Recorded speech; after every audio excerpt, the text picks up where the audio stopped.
नमस्कार दोस्तों, मेरा नाम डॉक्टर सम्यक तिवारी है। मैं लखनऊ में एक कंसल्टेंट साइकाइट्रिस्ट हूँ। साइकाइट्रिस्ट मतलब मानसिक रोग विशेषज्ञ, वो डॉक्टर जो मानसिक समस्याओं का इलाज करते हैं। मेरे आज के वीडियो का उद्देश्य लोगों के बीच में मानसिक समस्याओं की सही जानकारी और जागरूकता बढ़ाना है। आज के वीडियो में हम OCD के बारे में जानेंगे। OCD यानी कि ऑब्सेसिव कंपल्सिव डिसऑर्डर। अब ये जो मैंने बीमारी का लंबा चौड़ा अंग्रेजी में नाम ले लिया OCD का, आखिर ये भला क्या है क्या?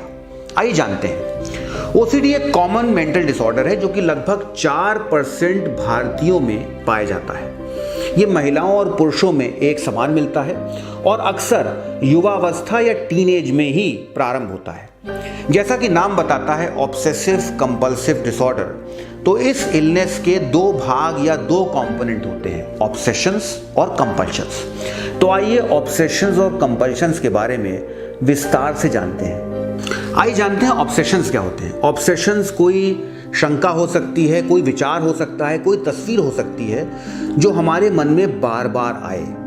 ये दिन के अधिकतर समय रहती है और कई हफ्तों, महीनों और सालों तक भी मन में घर कर सकती है।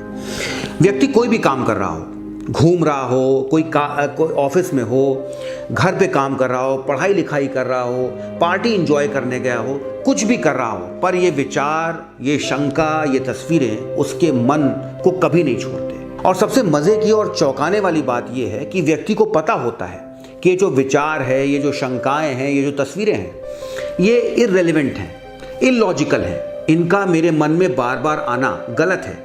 पर फिर भी ये विचार, ये शंकाएं इतनी मजबूती से दिमाग के अंदर आते हैं कि व्यक्ति मजबूर हो जाता है उनको सोचने के लिए। व्यक्ति अपने आप को रोक नहीं पाता। व्यक्ति बहुत प्रयास करता है अपने को इससे बचाने का, पर कोई उसे हल नहीं मिलता। मन में बार बार ये विचार, ये तस्वीरें या शंकाएं आने से व्यक्ति थकान, घबराहट और कुंठा का एहसास करता है और व्यक्ति को कहीं ना कहीं दिखता है कि ये जो मन में बार बार विचार आ रहे हैं, जिसका उससे कोई लेना देना नहीं है, उसके आज के जीवन से इन विचारों का कुछ भी रिलेशन नहीं है, वो उसके काफ़ी समय को बर्बाद कर रहे हैं। और फिर इस घबराहट, इस कुंठा से बचने के लिए वो उन विचारों के अधीन काम करता है, उन ऑब्सेशंस के अधीन काम करता है। ये जो काम, जो एक्शन लिया जाता है because of obsessions, because of those multiple thoughts coming into your mind, इनको हम कहते हैं कंपल्शंस। तो कंपल्शंस कहीं ना कहीं इसलिए करे जाते हैं जिससे ऑब्सेशंस या विचारों की वजह से जो मन में कुंठा, घबराहट और बेचैनी हो रही है, उससे बचा जा सके। और काफ़ी हद तक इसमें सक्सेसफुल भी हुआ जाता है, क्योंकि कंपल्शंस की वजह से, उन एक्शंस को लेने की वजह से कुछ देर, क्षण भर के लिए वो घबराहट, वो कुंठा, वो बेचैनी जो ऑब्सेशंस की वजह से हो रही है, वो कम भी हो जाती है। आइए दोस्तों, अब मैं एक बहुत ही कॉमन उदाहरण के माध्यम से आपको ऑब्सेशंस और कंपल्शंस और बेहतर तरीके से समझाने का प्रयास करता हूँ। सबसे कॉमन ऑब्सेशन होता है ऑब्सेशन ऑफ कंटैमिनेशन, गंदगी के विचार, और कंपल्शन होता है एक्शन टेकन फॉर क्लेanलीनेस, यानी कि उस गंदगी के विचारों के अधीन होकर के सफाई करना। अब पहले इसमें ऑब्सेशंस की बात करते हैं। मन में कैसे विचार आते हैं गंदगी को लेकर के? व्यक्ति को लगता है कि उसके हाथ गंदे हैं, व्यक्ति को लगता है उसके पैर गंदे हैं, उसका पूरा शरीर गंदा है। व्यक्ति को लगता है कि अगर वो घर से बाहर निकलेगा तो सड़क पे पड़ा कीचड़, मलमूत्र, गोबर कहीं उससे छू ना जाए, उसे गंदा ना कर दे। घर में बैठे बैठे उसके मन में गंदगी को, कीचड़ को, मलमूत्र को लेके विचारें और तस्वीर दिखने लगती है और व्यक्ति कहीं ना कहीं समाज से कटने लगता है। तो आइए सबसे पहले बात करते हैं ऑब्सेशंस ऑफ कंटैमिनेशन के, गंदगी के विचारों के। कैसे विचार आते हैं पेशेंट के मन में? उसको लगता है कि मेरे हाथ गंदे हैं, उसे लगता है मेरा पूरा शरीर गंदा है। जब वो घर से बाहर निकलता है तो उसे लगता है जो कीचड़ पड़ा है, जो गोबर पड़ा है, जो धूल धक्कड़ है, जो मलमूत्र है, उससे कहीं वो टच होकर के गंदा ना हो जाए। जब वो घर में रहता है तो उसके मन में बहुत से मलमूत्र, कीचड़, गोबर, इन सब चीज़ों की तस्वीरें भी आती हैं और व्यक्ति इन सब विचारों से असहमत होता है। उसे पता है कि ये विचार गलत हैं, पर जैसा मैंने बताया, ये विचार इतनी मजबूती से आते हैं कि व्यक्ति बहुत मजबूर हो जाता है और वो बहुत प्रयासों के बाद भी इन विचारों को अपने मन में लाने से रोक नहीं पाता। तो ये तो हो गया ऑब्सेशंस ऑफ कंटैमिनेशन। अब कंपल्शन क्या होता है? कंपल्शन ये होता है कि इस व्यक्ति को पता है कि हाथ मेरे गंदे नहीं हैं, पर फिर भी इसको हाथ धोने पड़ते हैं। और ऐसे पेशेंट्स अपने मन में अजीब सी धारणाएं रख लेते हैं। अक्सर जब इन पेशेंट से हम लोग बात करते हैं तो बताएंगे कि डॉक्टर साहब, मैं जब 50 बार गिन के हाथ धोती हूँ तब मुझे संतुष्टि मिलती कि मेरे हाथ साफ हो गए। दूसरा उदाहरण ये है कि डॉक्टर साहब, जब मैं रोज़ एक टिकिया पूरी साबुन की खर्च कर लेती हूँ या कर लेता हूँ तब मेरे को संतुष्टि मिलती है कि मेरे हाथ साफ हो गए। ऐसे लोग पूरे दिन नहाते रहते हैं, दिन में कई बार नहाते हैं। और आप समझ सकते हैं कि जिस घर में ऐसा व्यक्ति हो उस घर में अन्य लोगों की कितनी समस्याएं होती होंगी। और कई बार इन पेशेंट्स के जो केयर गिवर्स हैं, जो केयर टेकर्स हैं, जो घर वाले हैं, वो झुल्ला करके ना चाहते हुए भी इनसे जोर ज़बरदस्ती करते हैं, इनसे दुर्व्यवहार करते हैं। और पेशेंट्स के इन व्यवहारों पर जब घर वाले उनको रोकते हैं, टोकते हैं, उनसे मना करते हैं कि भाई इतनी देर ना नहाओ, इतनी देर हाथ ना धो, तो इस पर पेशेंट गुस्सा होता है। और फिर आप समझ सकते हैं कि ये पेशेंट जो कि ऑलरेडी एक बहुत ज़्यादा मानसिक समस्या से गुजर रहा है, जब इसको डांट डपट या इस किसी प्रकार का दुर्व्यवहार अपने घर वालों की वजह से झेलना पड़ता है तो इसकी और भी स्थिति गंभीर हो जाती है।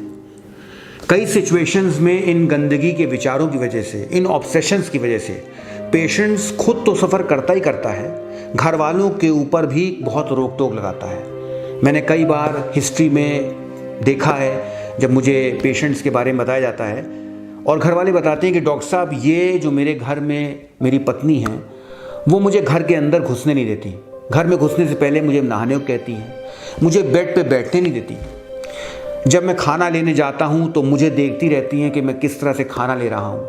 ये किसी भी अन्य जो परिवार में लोग हैं उनसे खाना नहीं लेती, हम सबको ना अपने को स्पर्श करने देती हैं, ना हम इनको स्पर्श कर सकते हैं।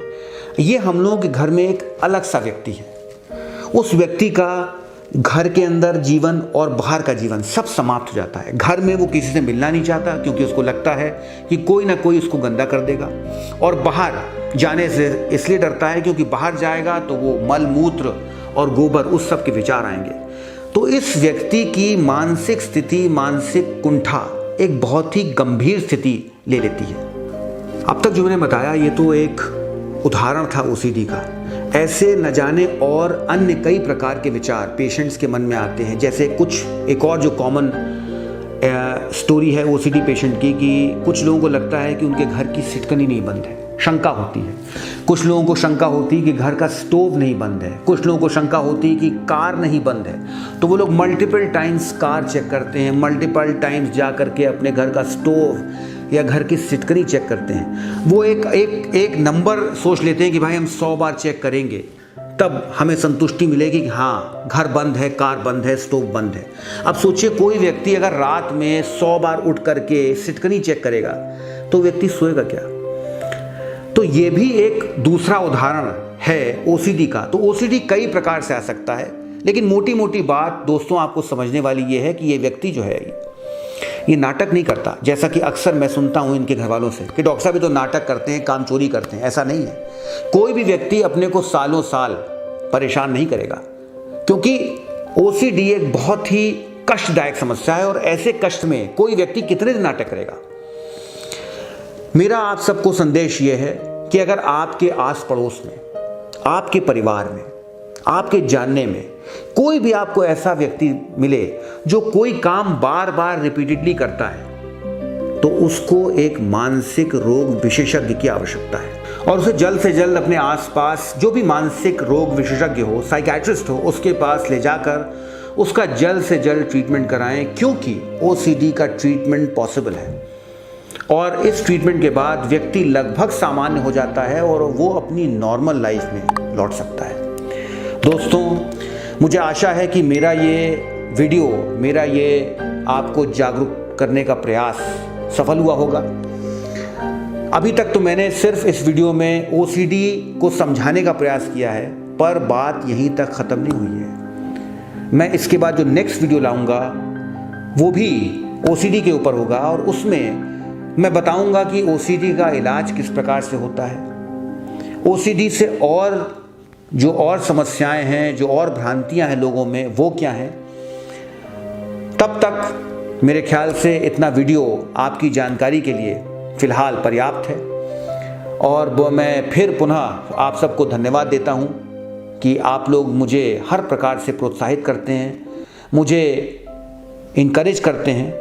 और फॉर अ चेंज मैंने अब सोचा कि मोटिवेशन वीडियोस मैंने बहुत से बनाए, अब मैं कुछ ऐसे वीडियोस बनाता हूँ समस्याओं के बारे में, साइकेट्रिक समस्याओं के बारे में, जिससे आप लोग जागरूक हो पाएँ, जानकारी प्राप्त कर पाएँ और इस समस्या को जड़ से उखाड़ पाएँ। और हम सबका, हम साइकाइट्रिस्ट का, हम मेंटल हेल्थ फिजिशियंस को भी इस मामले में हेल्प कर पाएँ। धन्यवाद।